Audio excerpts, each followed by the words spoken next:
अस्सलाम वालेकुम second year. आज जो हमारा टॉपिक है, लास्ट टॉपिक है चैप्टर का, वो है जेनेटिक इंजीनियरिंग ऑफ प्लांट्स। ठीक है। अब इसके डिफरेंट मेथड्स हैं। जब जेनेटिक इंजीनियरिंग नहीं की जाती थी तब सिंपल जो है हाइब्रिडाइजेशन का मेथड यूज़ किया जाता था।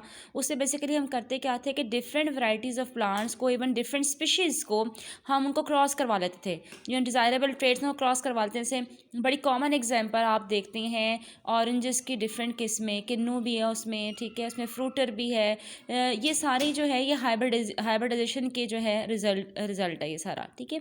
अब इसकी डेफिनेशन जो है आपकी बुक में दी हुई है, इसके अलावा मैं आपको यहाँ पर बता देती हूँ इसको हम किस तरह डिफाइन करेंगे।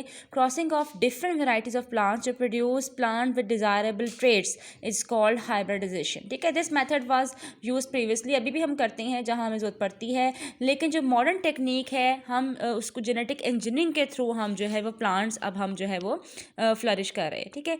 इसमें बेसिकली हम करते क्या है कि हम डायरेक्ट जो जीन होती है, डिज़ायरेबल हमारी जीन होती है, डायरेक्ट वो हम प्लांट में इंट्रोड्यूस करवा देते हैं। इसके डिफरेंट जो है वो मेथड्स हैं। 3 मेथड्स आपने पढ़ने हैं। नंबर 1 जो है वो इंसर्शन ऑफ फॉरेन डीएनए और gene into living protoplast. Number 2 by using vector या प्लाज्मिड जो आपने किया है, ट्रेडिशनल किया था जेनेटिक इंजीनियरिंग में। और नंबर 3 जी पार्टिकल गन। ये हमें 3 मेथड्स देखने हैं। 3 मेथड्स को आपको पता होना चाहिए क्या है। ये आपके शॉर्ट क्वेश्चन में या आपके एमसीक्यूज़ में आ सकते हैं। ठीक है। हाँ जी, सबसे पहले आप देख लें व्हाट इज़ जो है फर्स्ट मेथड, जिसमें हम जीन जो है सेकंड पैराग्राफ बनता है उसका, डायरेक्ट हम लिविंग प्रोटोप्लाज्म में इंट्रोड्यूस करवाते हैं। इसके लिए हम करते क्या हैं कि हम वो जीन और जो लिविंग जो प्रोटोप्लाज्म होता है प्लांट का, वो हम एक सोल्यूशन में रखते हैं, उसमें हाई वोल्टेज करंट पास करते हैं। बेसिकली करंट पास करने का मकसद क्या होता है, जो मेम्ब्रेन जो होती है ना वो पोरस होती है, सेल वॉल हम रिमूव करते हैं, इसलिए हम उसको प्रोटोप्लास्ट कह रहे हैं। रिमेंबर दिस थिंग, इसमें सेल वॉल नहीं होगी इस मटेरियल में। ठीक है। तो फिर हम जो है हाई वोल्टेज करंट पास करेंगे तो उससे क्या होगी, cell membrane will become more porous, जिसकी वजह से वो डीएनए जो है उसमें एंटर जो है वो हो जाएगा।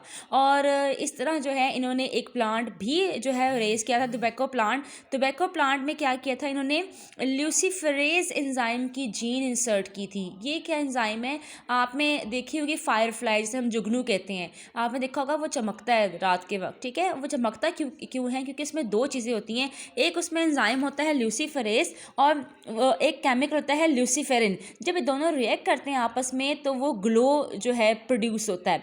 तो इन्होंने क्या किया कि उस एंजाइम की जो जीन है ल्यूसीफरेज की, वो प्लांट में, टोबैको प्लांट में इंसर्ट कर दी। अब हुआ क्या, वो एंजाइम तो है लेकिन सबस्ट्रेट ऑब्वियसली उसके पास नहीं है, तो वो सबस्ट्रेट उन्होंने जो है फिजिकली स्प्रे किया प्लांट पे। तो जब वो जो ने स्प्रे किया प्लांट में, तो प्लांट बिल्कुल जो है वो फायर फ्लाई की तरह जो है ग्लो करने लग गया। यहाँ पे उन्होंने पिक्चर भी दी हुई है, tobacco plant containing luciferase gene glow when spread with ल्यूसीफेरिन।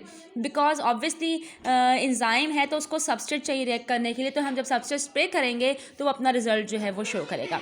एक मेथड तो ये है। सेकंड जो मेथड है वो है जी हमारे पास ये जेनेटिक इंजीनियरिंग वाला। पहला मेथड भी बड़ा अच्छा जो है वो काम कर जाता है, लेकिन इसको हम प्रैक्टिकली अप्लाई नहीं करते। क्यों नहीं करते, because it's dangerous in that sense कि इससे इनफर्टाइल प्लांट प्रोड्यूस हो रहे हैं।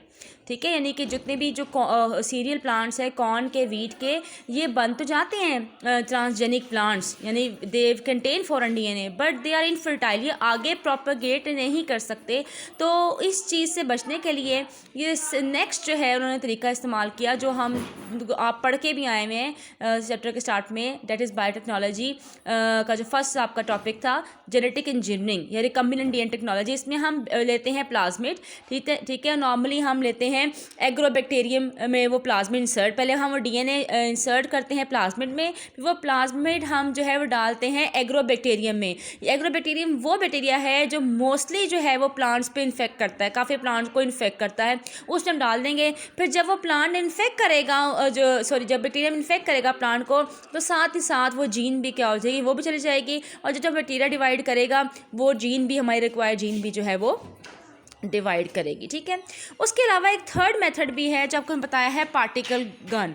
इसका भी आपने पहले नहीं सुना होगा, ये हम अभी कर लेते हैं। पार्टिकल गन क्या होती है, ये जी साइंटिस्ट था हमारे पास, क्या कहते हैं, क्लेन कॉर्नेल यूनिवर्सिटी का, और जॉन सी सैनफर्ड, इसने जो है ये तरीका इंट्रोड्यूस करवाया था। इसने एक डिवाइस इंट्रोड्यूस करवाई थी, कंस्ट्रक्ट की थी, इसे पार्टिकल गन कहा जाता है। इसमें क्या किया था कि इसमें जो है ना उसने पार्टिकल्स लिए थे, मेटल पार्टिकल, और उसको अपने डिज़ायर डीएनए से कोड कर लिया था और फिर ये प्लांट के कैलस में, कि कैलस जो होते हैं वो अनडिफरेंशिएटेड सेल्स होते हैं नॉर्मली, उसमें जो है उसने बम्बार्ड किए थे वो पार्टिकल जिसमें हमारा फॉरेन डीएनए कोट हुआ था। तो इस तरह भी जो है उन्होंने जो है वो प्लांट को जो है वो ट्रांसजेनिक प्लांट में कन्वर्ट किया है। और ये तरीका यूज़ करते हुए कॉर्न की, वीट की वैराइटीज़ जो हैं वो जेनेटिकल इंजीनियरिंग जो है वो कर चुके हैं, यानी कि अपनी मर्ज़ी की जीन उसमें डाल चुके हैं।